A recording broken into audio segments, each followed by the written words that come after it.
प्यारे विद्यार्थियों, पिछले अध्याय में आप लोगों ने अधिगम के संप्रत्यय, अधिगम के कुछ परिभाषाओं तथा उसकी विशेषताओं के बारे में अध्ययन किया। चूँकि आप जानते हैं कि जो अधिगम है वह व्यवहार में अपेक्षाकृत अस्थायी परिवर्तन है जो अभ्यास एवं अनुभूति के फलस्वरूप होता है। तो आपने देखा कि जो व्यवहार है, व्यवहार में जब भी कोई परिवर्तन होता है, अगर आप विशेषताओं की बात करें तो अधिगम क्या है? व्यवहार में परिवर्तन है। अधिगम क्या है? विकास की प्रक्रिया क्या है? अधिगम क्या है? व्यवहार में अस्थायी परिवर्तन है। अधिगम क्या है? अभ्यास द्वारा परिवर्तन है, अनुभूति द्वारा परिवर्तन है। तो इस तरह से आप देखेंगे कि जो अधिगम है, अधिगम का जो कॉन्सेप्ट है वह एक तरह से व्यवहार में अस्थायी परिवर्तन को कहा जाता है। तो आज हम लोग देखेंगे। उसके बाद भी आपने देखा कल के वीडियो व्याख्यान में कि सीखने के क्या नियम हैं, तत्परता के, अभ्यास के तथा प्रभाव के नियम आपने पढ़ा। आज के वीडियो व्याख्यान में हम लोग देखेंगे कि सीखने के क्या प्रकार हैं, यानी कि कौन कौन से प्रकार हैं जिसके आधार पर हम सीख सकते हैं। जिसमें से आप देख सकते हैं 3 प्रकार होगी।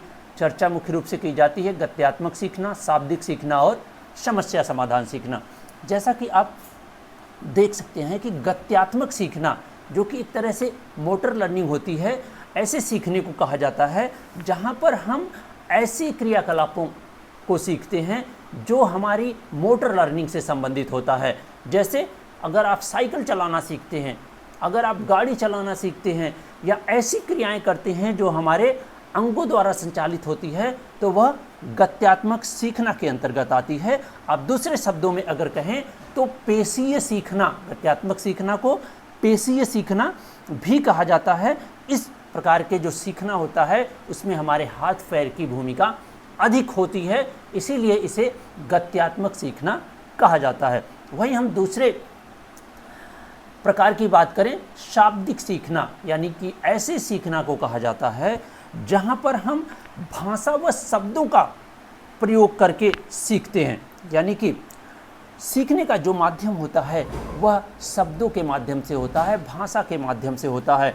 सीखने की जो शाब्दिक सीखना होता है उसमें कई प्रकार बतलाए गए हैं, जैसे क्रमिक रूप से सीखना, युग्मित सीखना, युग्म पुनः स्मरण और शाब्दिक विभेदन सीखना। तो इस तरह से आप देखेंगे कि जो शब्दों की तारतम्यता होती है, शब्दों के क्रम को सीखते हैं या शब्दों के आपसी संबंध को सीखते हैं, तो उसे शाब्दिक सीखना कहता है। शाब्दिक सीखना के भी कई प्रकार हैं। तो इस तरह से आप देखें कि सीखने का जो प्रकार है वह गत्यात्मक सीखना, शाब्दिक सीखना, और तीसरा है समस्या समाधान सीखना। यानी कि हमारे सामने विभिन्न परिस्थितियां आती हैं और उन परिस्थितियों का हम किस तरह से समाधान करते हैं, यह आप धीरे धीरे अपने अनुभव के आधार पर सीखते जाते हैं। तो इस तरह से आप कहें कि प्रयत्न एवं त्रुटि द्वारा, बार बार प्रयास द्वारा हम जब किसी समस्या का समाधान करते हैं तो वह समस्या समाधान सीखना कहलाता है। तो एक व्यक्ति अनेक तरह की प्रतिक्रियाएं करता है, क्योंकि आप देखते हैं कि आप अपने जीवन में अनेक तरह की प्रक्रियाएं करते हैं, अनेक तरह की क्रिया करते हैं, और ऐसी क्रिया जिससे आपको सुख की अनुभूति मिलती है आप उसे पुनः दोहराते हैं, और जहाँ पे आपको दंड मिलता है या दुख की अनुभूति होती है या पेन होता है या दर्द होता है, उन क्रियाओं को आप नहीं करते हैं। तो इस तरह से सीखने के जो प्रकार हैं वो 3 प्रकार, गत्यात्मक सीखना, शाब्दिक सीखना और समस्या समाधान सीखना।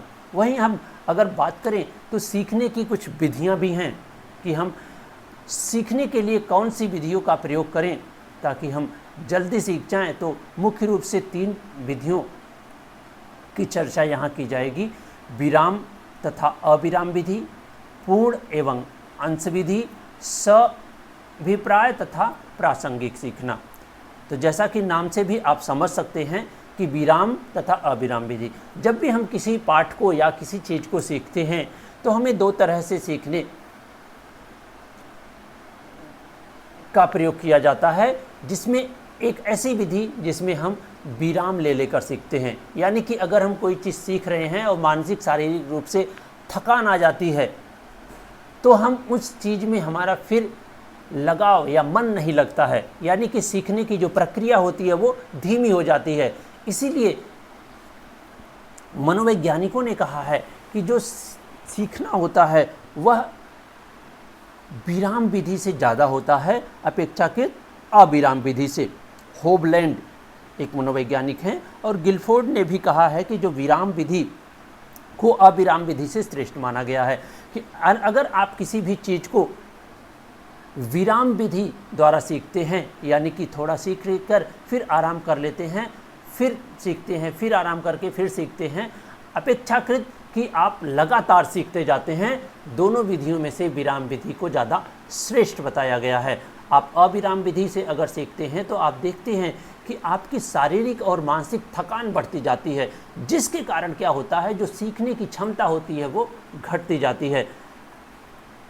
दूसरे विधि की बात करें तो पूर्ण अथवा अंश विधि। अगर आपको कोई कविता याद करनी हो और कविता एक पेज की हो तो आपको दो विधियों से सीखने के लिए दिया जाए।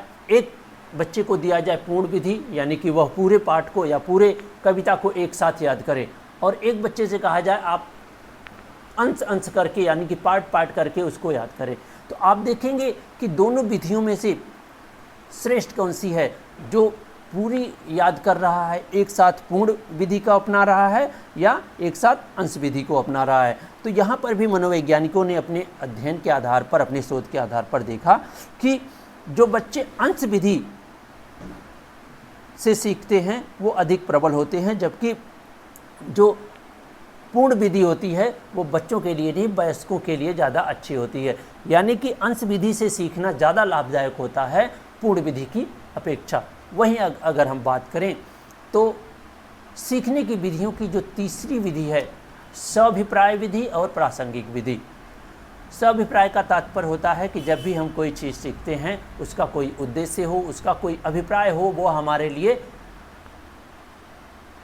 उपयोगी हो। अगर हम सीखते हैं कि जो हमारे लिए उपयोगी है तो वह चीज़ हम जल्दी सीख लेते हैं, अपेक्षाकृत कि वह हमारे लिए उपयोगी न हो, हमारे लिए कोई अभिप्राय उसका न हो। तो इस तरह से आप देखेंगे कि जो स्वाभिप्राय विधि होती है वह अपेक्षाकृत जो प्रासंगिक विधियां होती हैं उसके अपेक्षाकृत अच्छी मानी जाती है, या उससे व्यक्ति जल्दी सीख लेता है। तो आपने देखा कि विराम विधि, अविराम विधि, पूर्ण और अंश विधि, स्वाभिप्राय तथा प्रासंगिक सीखना, तो इस तरह से सीखने की ये 3 विधियां हैं। तो आज के वीडियो व्याख्यान में बस इतना ही। हमें उम्मीद है कि आपको यह वीडियो व्याख्यान पसंद आया होगा। मिलते हैं अगले वीडियो व्याख्यान में, तब तक आप घर पे रहें, सुरक्षित रहें और अपने अध्ययन को निरंतर बनाए रखें।